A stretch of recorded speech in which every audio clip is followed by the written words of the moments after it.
Hello kids, this is Ankit Jangam. I welcome you to the sixth part of your chapter, Force and Laws of Motion. In today's video, we'll learn about exercises of your book.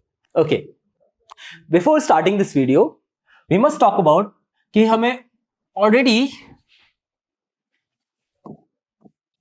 we have discussed that force is equals to ma. Already हमने Newton के तीनों laws की बात कर ली थी, जैसे कि first law कहता है कि बॉडी अपनी पोजीशन मेंटेन करना चाहती है, चाहे वो रेस्ट की हो, मोशन की हो या डायरेक्शन की हो। वहीं हमने बात कर ली थी कि किसी भी बॉडी पर जब भी चेंज इन मोमेंटम होगा तो उस पर क्या है, एक अनबैलेंस फोर्स अप्लाइड हुआ है और वो दोनों एक दूसरे के क्या है, डायरेक्टली प्रोपोर्शनल है। इसके अलावा कि जब भी मैं किसी बॉडी पर एक फोर्स लगाऊंगा तो उसका मुझे हमेशा क्या मिलेगा, एक रिएक्शन भी मिलेगा। ठीक है, और इसी का एक और फॉर्मूला आ जाता है M V minus U by T, क्योंकि जब फिजिक्स में हम न्यूमेरिकल्स की बात करने वाले हैं आज ज्यादातर। ठीक है, इसके अलावा हमारे पास मोमेंटम का फॉर्मूला था एम वी एंड हमने इम्पल्स का फॉर्मूला भी निकाल लिया था, that is your F into T and lastly F A B is equals to minus of F B A. ठीक है, चलिए फर्स्ट क्वेश्चन की तरफ बढ़ते हैं हम। Okay, your first question, an object experience net zero external unbalance force, मतलब body पर कोई फोर्स नहीं लग रहा, वो जैसी थी वैसी ही है। ठीक है, now is it possible for object to traveling with non zero velocity, तो क्या पॉसिबल है कि बॉडी नॉन जीरो वेलोसिटी के साथ भी ट्रेवल कर सकती है? नाउ यस, अगर आंसर यस है तो उसकी कंडीशन बतानी है, फिर आंसर इज नो तो उसका भी हमें क्या एक रीजन देना है। देखिए, we have already talk about Newton's first law of motion, जिसमें हमने लॉ ऑफ इनर्शिया पढ़ा था एंड लॉ ऑफ इनर्शिया का एक पार्ट था that is inertia of motion. तो इनर्शिया ऑफ मोशन क्या बोलता था कि जब भी एक ऑब्जेक्ट, ठीक है, एक फिक्स वेलोसिटी u के साथ एक स्ट्रेट लाइन, एक स्ट्रेट पाथ में क्या कर रहा है, मोशन कर रहा है और उस पर कोई भी अनबैलेंस फोर्स नहीं अप्लाई हो रहा, देन वो क्या करेगा, अपने पाथ को चेंज नहीं करेगा, अपनी इनर्शिया को चेंज नहीं करेगा और मूव करता रहेगा। तो इसका आंसर कहां से है, इनर्शिया ऑफ मोशन से। ठीक है, लेट्स टेक, तो answer is yes and possible कब है, जब only the body is in uniform motion, जब बॉडी किस में है, यूनिफॉर्म मोशन में, स्ट्रेट पाथ में, तो और उसकी वेलोसिटी क्या है, कांस्टेंट है। यूनिफॉर्म मोशन की कंडीशन ही क्या है कि बॉडी की वेलोसिटी कांस्टेंट रहती है। ठीक है, और वो स्ट्रेट पाथ में रहता है। चलिए नेक्स्ट क्वेश्चन पे बढ़ते हैं। Okay, when a carpet is beaten with a stick, dust come out of it. Okay, explain करना इस रीजन को। जब भी हमारी मम्मी या फिर हम खुद भी कभी कारपेट को बीट करते हैं, डंडी से मारते हैं, तो क्या होता है कि कारपेट तो मोशन में आ जाता है लेकिन डस्ट पार्टिकल निकल जाते हैं। अरे हाँ, मैंने कुछ बढ़िया बताया। क्या बताया कि जब भी हम क्या करेंगे, कारपेट को बीट करेंगे, है ना, एक डंडी से मारेंगे, तो कारपेट तो क्या करेगा, मोशन में आ जाएगा। कारपेट तो क्या करेगा, मोशन में आ जाएगा, लेकिन इसके पास क्या होंगे, डस्ट पार्टिकल्स होंगे। वो क्या करेंगे, अपनी क्या बनाएंगे,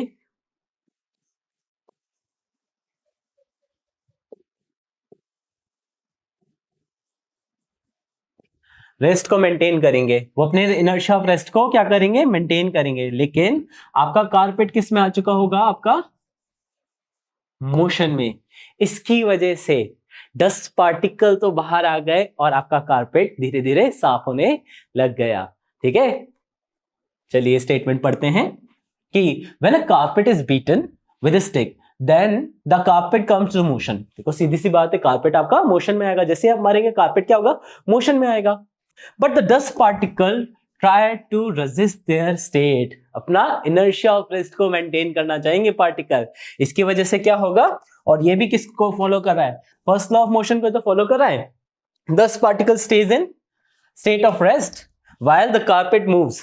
सीधी सी बात है, कारपेट मूव करेगा और पार्टिकल अपनी इनर्शिया को मेंटेन करते हुए रेस्ट पे रहना चाहेंगे, जिसकी वजह से कारपेट दूर, पार्टिकल आया और बाद में अपने आप ये गिर जाएगा। हम काफी देर तक इसको करते हैं। आई गेस सभी को समझ में आया होगा। नेक्स्ट क्वेश्चन पे बढ़ते हैं।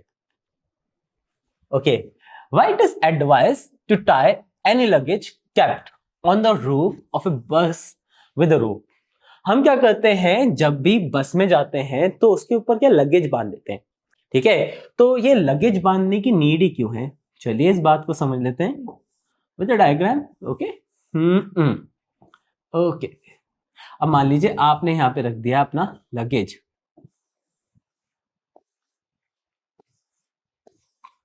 जब ये बस मोशन में आएगी तो असल में सिर्फ बस मोशन में आएगी, ठीक है, सिर्फ बस मोशन में आएंगी। लेकिन ये दोनों जो पैकेजेस होंगे वो अपना क्या मेंटेन करना चाहेंगे, ये मेंटेन करना चाहेंगे अपना रेस्ट पोजीशन को। किसको मेंटेन करना चाहेंगे, रेस्ट पोजीशन को। इसकी वजह से बस तो आगे जाना चाहेगी, लेकिन ये दोनों सामान जो रूफ के ऊपर के हैं, they want to keep their position, they want to maintain their inertia of rest. What they want to maintain their inertia of rest, जिसकी वजह से ये चाह हो सकता है कि दिल फॉल, बस आपकी मूव कर जाएगी and the whatever luggage that is placed on the bus will move away. So इसलिए क्योंकि वो अपना क्या मेंटेन करना चाहते हैं, इनर्शिया, इसलिए हमें क्या करना पड़ेगा, इन्हें बांधना पड़ेगा, ठीक है। समझते हैं आगे, चलिए क्या लिखा है, when bus accelerates and move forward it require state of motion. सीधी सी बात है, जब बस मूव करेगी वो अपना स्टेट मेंटेन कर चुकी है, मोशन में आ चुकी है। However luggage kept on the roof owning its inertia, and that is inertia of rest. Luggage क्या चाहता है, it want to maintain its inertia of rest while the bus is in motion, okay, and due to that वो अपना state of rest हमेशा maintain करना चाहता है। जैसे ही बस आगे जाएगी the luggage tends to remain at its original position, और जो आपका लगेज है वो अभी भी अपनी ओरिजिनल पोजीशन में रहना चाहता है। ड्यू टू दैट लगेज तो पीछे उड़ जाएगा and your bus will go further, okay, and ultimately falls from the roof. Simple. To avoid this, what we do, we tie our luggage with a rope. Okay, let's move forward for another question. Okay, now a batsman hits a cricket ball. Okay, favorite question, cricket की बात हो गई। अच्छा, a batsman hits a cricket ball when the rolls on a level ground. अब ball क्या है, role करते हुए जा रही है, बैटमैन हिट करा but it's a rolling shot और ball is now rolling on the ground. After covering short distance, the ball come to rest. Okay, it covers a short distance. Now it has come into rest. The ball shows a stop because अब ball रुक क्यों गई, एक ही छोटा सा reason है कि whenever the ball is rolling, it is rolling on a surface. अब जो ग्राउंड है, ग्राउंड की ग्रास क्या करेगी, it will apply friction on the ball, ठीक है, and that direction of friction in opposite direction, जिसकी वजह से क्या होगा, धीरे धीरे धीरे जाके क्या होगी, आपकी बॉल रुक जाएगी। सो ऑप्शंस पढ़ते हैं, the batsman did not hit the ball hard, I don't know, इसका कोई रीजन नहीं है। Velocity is proportional to the force exerted on the ball, अब जितना जोर से क्या करा गया, हिट करा गया, उतना ही ज्यादा वेलोसिटी बढ़नी चाहिए थी। इस पॉइंट का भी इस क्वेश्चन से कोई लेना देना नहीं। There is a force on the ball opposite the motion, अब क्या बोला गया, there is a force on the ball opposing the motion. अब बॉल पर जब वो रोल कर रही थी, देयर वाज अ फोर्स, उस पर एक फोर्स लग रहा था which is opposing the motion. Definitely कौन सा फोर्स लग रहा था, फ्रिक्शन, फ्रिक्शन लग रहा था, किसकी वजह से, ग्राउंड की वजह से। So option C will be our answer. पर डी पढ़ लेते हैं हम एक बार, there is no unbalance force on the ball. Definitely एक अनबैलेंस फोर्स लग रहा है, व्हेन इट वाज रोलिंग तो उस पे कौन सा अनबैलेंस फोर्स लग रहा है, फ्रिक्शन लग रहा है। सो डी ऑप्शन भी अपने आप ही गलत है। नेक्स्ट क्वेश्चन की तरफ चलते हैं।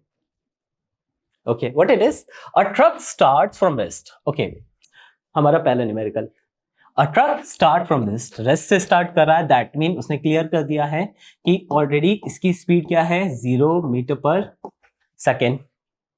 Now and rolls down hill with constant acceleration, अब एक्सेलरेशन कांस्टेंट दे रखा है, and what it is, it travels a distance of 400 metre in 20 seconds. हमें एक्सेलरेशन बताया नहीं, but what it is given कि इसने 400 मीटर डिस्टेंस कवर करा है, and time is also given,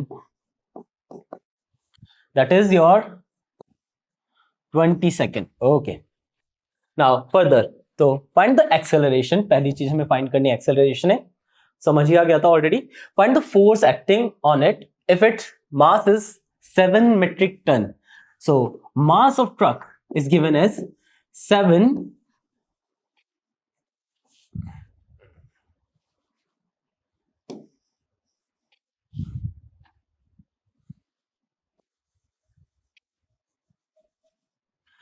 turns, और 7 टन्स की ऑलरेडी हिंट दे रखी है.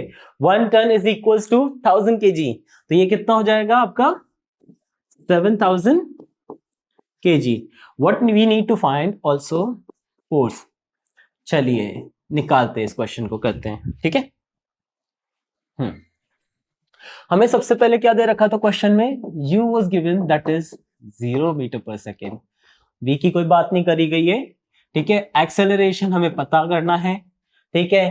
क्वेश्चन में हमें टाइम दे रखा है दैट इज 20 सेकेंड. एंड हमें एक और चीज दे रखी थी that is distance covered by the body that is 400 metre. अब हमें ये पता करना है कौन सा फॉर्मूला अप्लाई करें. We have u, we have a, we have t and we have s.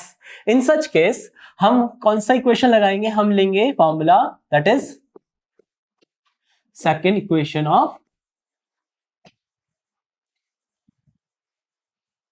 Motion. Now second equation of motion क्या हो जाती है कि s is equals to ut plus half at square. ठीक है. अप्लाई करते formula. u की value हमारी क्या है 0, टाइम हमारा है 20, हाफ a हमें गिवन नहीं है, हमें s भी गिवन है इस क्वेश्चन में दैट इज 400. ठीक है. a हमें निकालना ही है.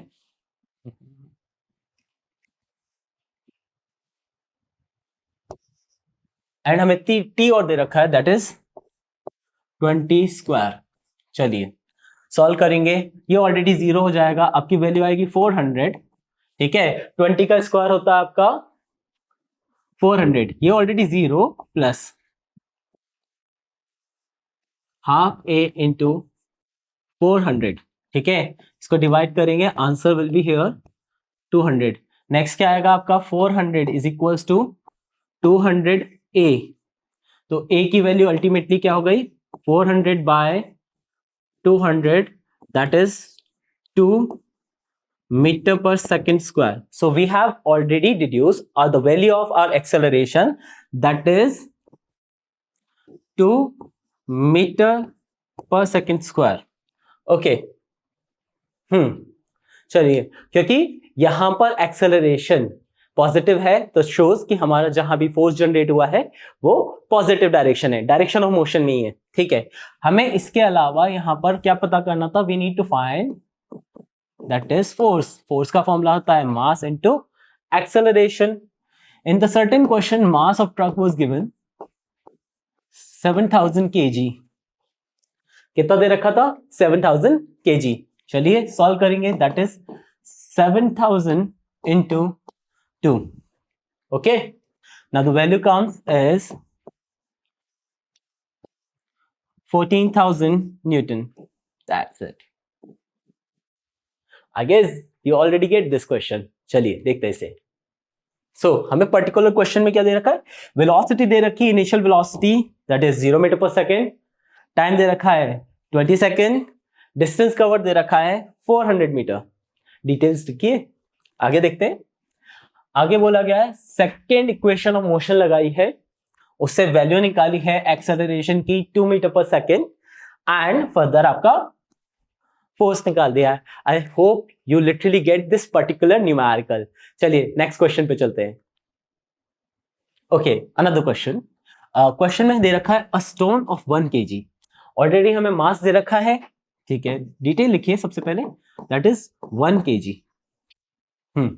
is thrown with the velocity of 20 metre पर सेकेंड. ऑलरेडी हमें u भी दे रखा है इसी क्वेश्चन में दैट इज 20 मीटर पर second. Okay. Across the frozen surface a lake. अब ये पर्टिकुलर स्टोन एक फ्रोजन सरफेस पे क्या है थ्रो करा गया है and comes to rest after travelling a distance of 50 metre. Okay. It has given us v that is 0 metre पर second as the stone already comes to rest. Body rest पे आ चुकी है, तो हमें पता चल गया velocity, final velocity is 0 and the distance covered will be is 50 metre. Definitely इस पे क्या लगा है, फ्रिक्शन लगा है, तभी तो ऑलरेडी 20 मीटर पर सेकेंड से बॉल, आपकी जो स्टोन है वो कितना हो गया, 0 मीटर पर सेकेंड, मतलब रुक गया।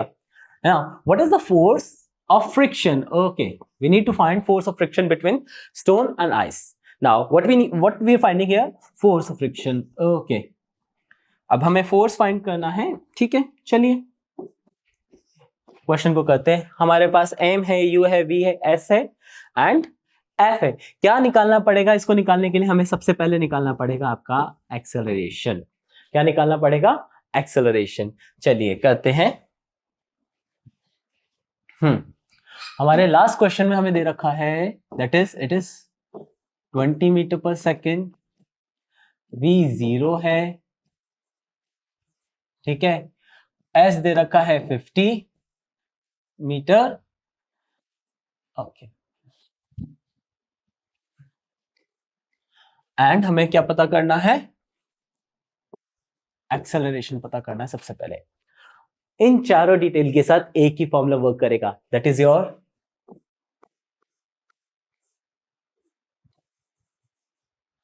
Third equation of motion. चलिए करते हैं, and that is v square is equals to u square plus 2as, ठीक है। चलिए करते हैं। नाउ हमें v ऑलरेडी दे रखा है, वैल्यू में क्या है हमारे पास v, that is 0 square equals to u दे रखा हमें 20 स्क्वायर, ठीक है, प्लस 2 और a और s दे रखा हमें 50। चलिए 50 और 2 को मल्टीप्लाई करेंगे तो वैल्यू आ जाएगी हमारे पास 0 इक्वल्स टू 400 प्लस 100a। चलिए मैं 100a को उधर भेज देता हूं, it will be minus 100a equals to 400, a से मैं डिवाइड करूंगा, वैल्यू आ जाएगी 400 बाय माइनस 100। सो a की वैल्यू क्या आ गई, -4 मीटर पर सेकेंड स्क्वायर। जब भी एक्सेलरेशन नेगेटिव आ रहा है, वो किस चीज को रिप्रेजेंट कर रहा है? The direction of force is opposite to the motion. That is direction हमेशा क्या है, मोशन के अपोजिट है। क्वेश्चन में क्या बोला गया है, फोर्स है एक सरफेस के अलोंग जा रहा है, ये स्टोन इस साइड जा रहा था, तो फ्रिक्शन कहां लगेगा, अपोजिट डायरेक्शन में, that will B negative. Okay, चलिए फ्रिक्शन फोर्स निकालते हैं। तो फोर्स का फॉर्मूला मेरा क्या हो जाएगा, F equals to capital F ले लेते हैं अभी के लिए, ठीक है।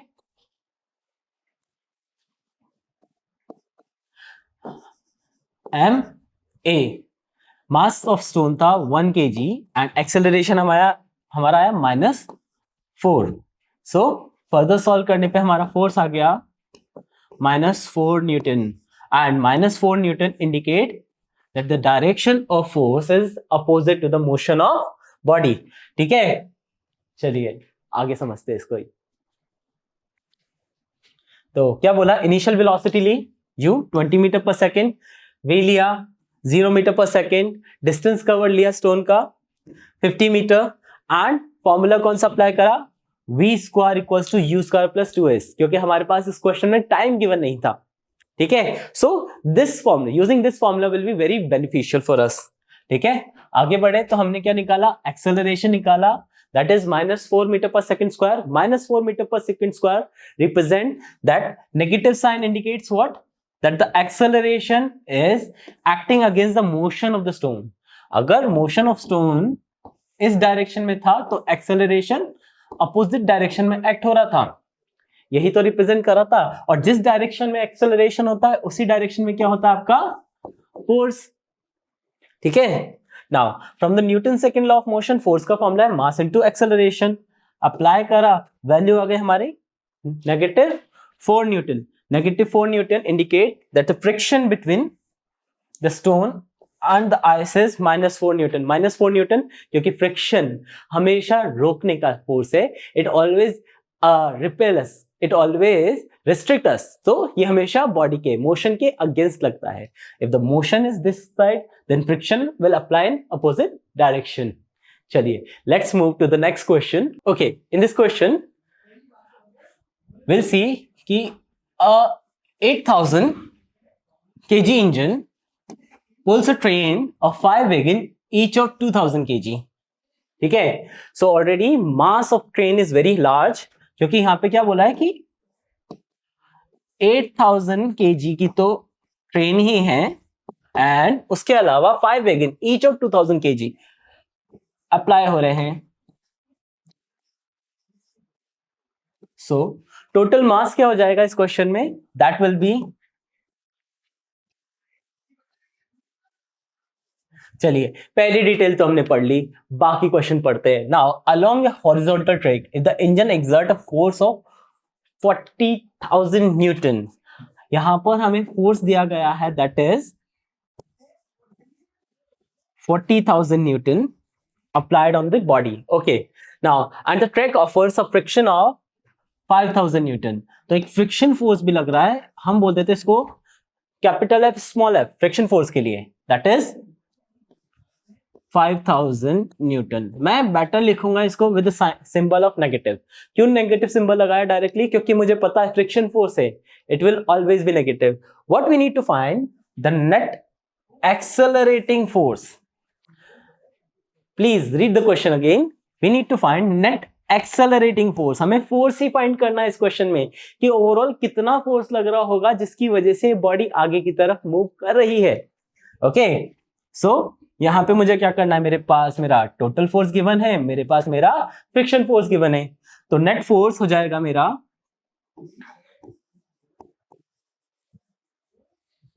That is force minus small F. मैं कर देता हूं इसको divide. 40,000 Newton minus, okay, net force का मतलब ऐसे तो ये होता है, लेकिन हमें पता है फ्रिक्शन ऑलरेडी नेगेटिव में आएगा, सो डायरेक्टली लगाया। वैल्यू क्या आएगी मेरी नेट फोर्स की? That will be applying 35,000 Newton. चलिए चेक करते हैं इसको। Okay, now force exerted by the engine, वो कितना था हमारा? 40,000 न्यूटन। फ्रिक्शन कितना था? That is 5,000।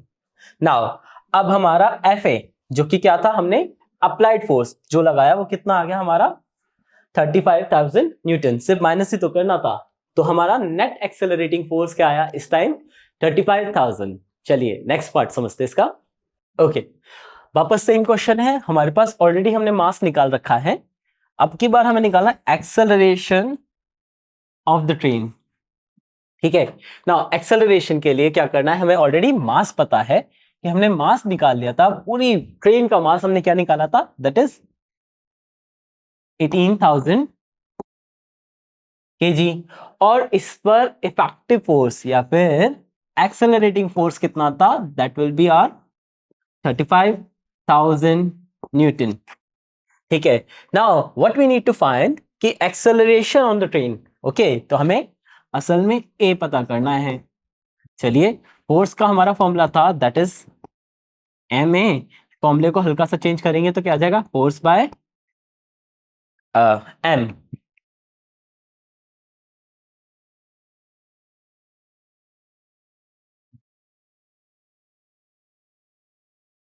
ठीक है, वैल्यू रखते हैं 35,000 बाय 18,000, जीरो से जीरो गया, हमारी एक्सेलरेशन की वैल्यू आई 35 बाय 18, एंड इसको अगर हम फर्दर सॉल्व करते हैं तो value will come is 1.944 metre पर सेकेंड स्क्वायर।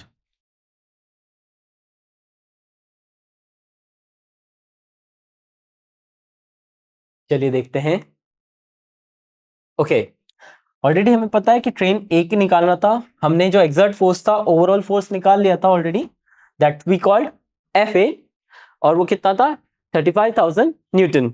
ठीक है, उसको बाद में हमने सॉल्व करा, मास ऑफ वेगन निकाला, जो कि ऑलरेडी निकाल दिया था कि हमारे पास टोटल नंबर ऑफ वेगन्स कितनी थी 5, and mass of each wagon था 2000। हमारी ओवरऑल वेगन्स का वेट ही कितना आ गया 10,000 kg, एंड इंजन का था हमारे पास 8,000, तो ओवरऑल मास क्या आ गया 18,000 kg। फर्दर उसे सॉल्व करा, we got the value 1.944 metre पर second square. Let's see the third part of this question, and that is same question दे रखा है, the force of wagon 1 on wagon 2। हमें ये बताना है कि देखिए कि जो आपकी ट्रेन जा रही थी, ठीक है, उसने क्या करा होगा, एक फोर्स वेगन पे लगाया होगा उसको खींचने के लिए। ठीक है, सेम इस वेगन ने बाकी की वेगन्स पे भी क्या लगाया होगा, फोर्स अप्लाई करा होगा। ठीक है,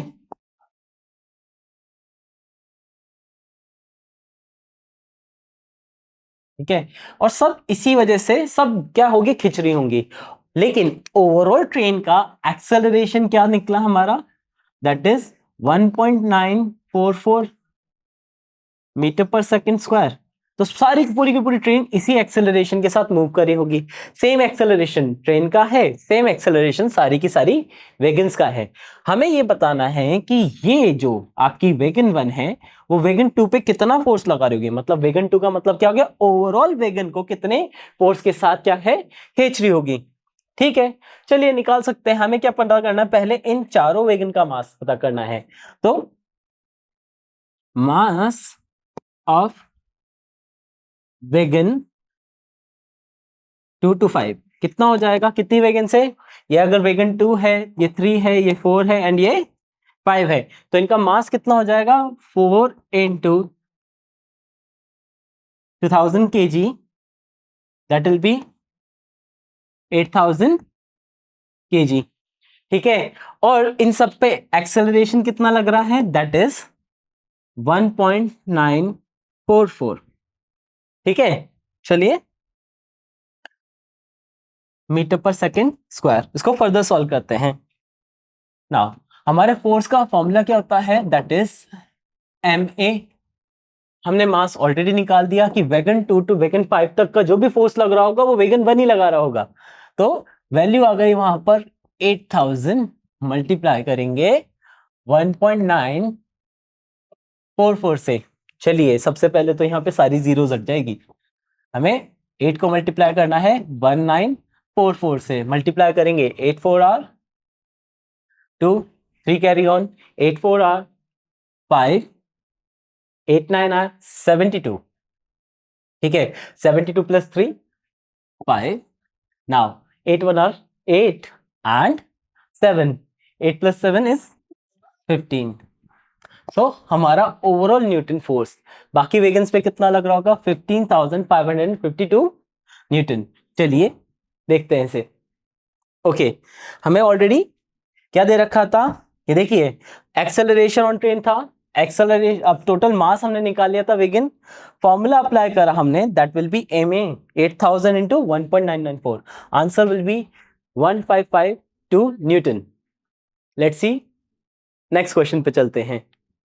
ओके, नाउ अब एक ऑटोमोबाइल दे रखी है, vehicle has mass of 1500 kg। Already हमें क्वेश्चन में क्या दे दिया है, मास दे दिया है, that is 1500 kg, and what must be the force between the vehicle and road if the vehicle is to be stopped with a negative acceleration of 1.7 metre पर second square. Okay, already आपको acceleration दे गया -1.7 metre पर second square, और क्या पूछा गया, what must be the force, आपको क्या बताना है, फोर्स, द फ्रिक्शन फोर्स और ब्रेक लगाने की वजह से जो फोर्स जनरेट हुआ है वो बताना है आपको। हमारे पास मास है, हमारे पास एक्सेलरेशन है, डेफिनेटली ये एक्सेलरेशन नेगेटिव है, ऑलरेडी क्वेश्चन में दिया है। हमें फोर्स बताना है, फोर्स का फॉर्मूला हो गया एम ए, हम क्या करेंगे, मल्टीप्लाई करेंगे, that will B 1500 multiply by -1.7। ठीक है, इजी कर सकते हैं हम इसको। हम क्या कर सकते हैं, हम इसको लिख सकते हैं, इस डॉट को रिमूव करते हैं,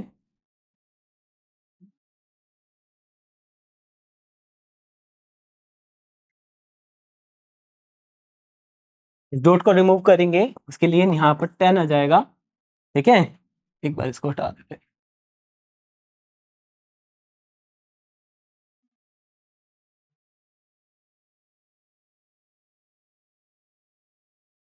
ठीक है, तो वैल्यू क्या आ जाएगी 150 इंटू 17। चलिए मल्टीप्लाई करेंगे, इसको मल्टीप्लाई करेंगे, 0 डायरेक्टली आ जाएगा, 15 को 17 से डायरेक्टली मल्टीप्लाई करते हैं, 15 7 105, 5 10 कैरी ऑन, 15 1 15 और जो कैरी थी 10, तो यहाँ पे वैल्यू आ गई 25। But this acceleration was negative, तो ओवरऑल साइन क्या आएगा इस पे, नेगेटिव। तो हमारा फोर्स क्या है यहाँ पर, -2550 newton, that will be force, क्योंकि ऑलरेडी हमें पता है कि व्हेन एक्सेलरेशन इज नेगेटिव, जब already acceleration is negative then force will also be negative, क्योंकि एक्सेलरेशन की डायरेक्शन में ही तो फोर्स अप्लाई होता है। चलिए, दे रखा है आपको, मास निकाला था, ऑलरेडी गिवन था 1500,000, वेलोसिटी, फाइनल वेलोसिटी भी 0 होने वाली थी, एक्सेलरेशन दे रखा था हमें -1.7।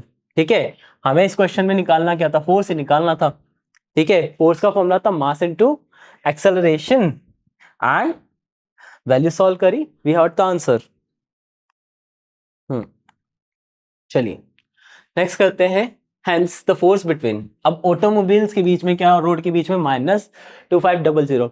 विदाउट स्टेटमेंट हम कभी भी क्वेश्चन खत्म नहीं करेंगे, कि जब भी फोर्स हमारा नेगेटिव में होता है, it shows the direction of force is opposite to the motion of automobile. हमारी कार जो है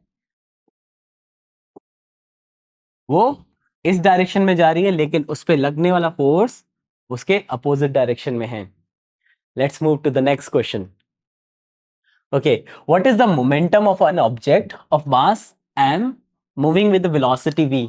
ओके, हमें ऑलरेडी मोमेंटम का फॉर्मूला पता है, that p is equals to mu, but in this case हमें मास दे रखा है m एंड वेलोसिटी दे रखी है v। ड्यू टू दैट हमारे पास momentum of this particular case क्या आया,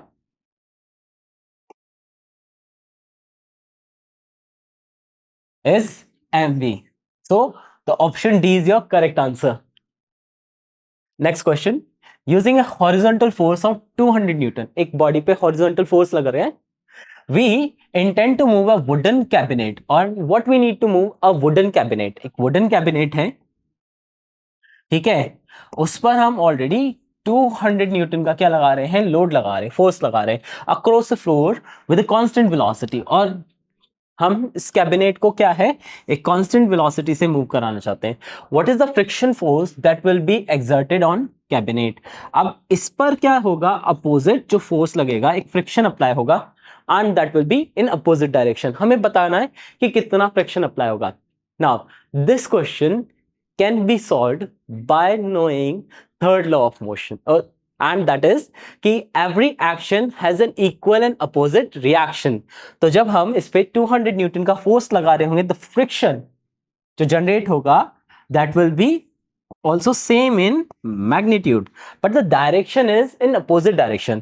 क्यों? हमें ऑलरेडी पता है, हमने क्या लिखा था, FAB is equals to minus of FBA। so 2004 Newton का जो भी फोर्स लग रहा होगा, उसी का अपोजिट हमारा फ्रिक्शन लग रहा होगा, and that will be -200 newton. चलिए समझते हैं इसको। तो क्या बोला, a force of 2000 newton is applied in the forward direction, forward direction में कैबिनेट पे लग रहा था। दस newton third law of motion बोला ही था कि every an equal amount of force will act on the opposite direction.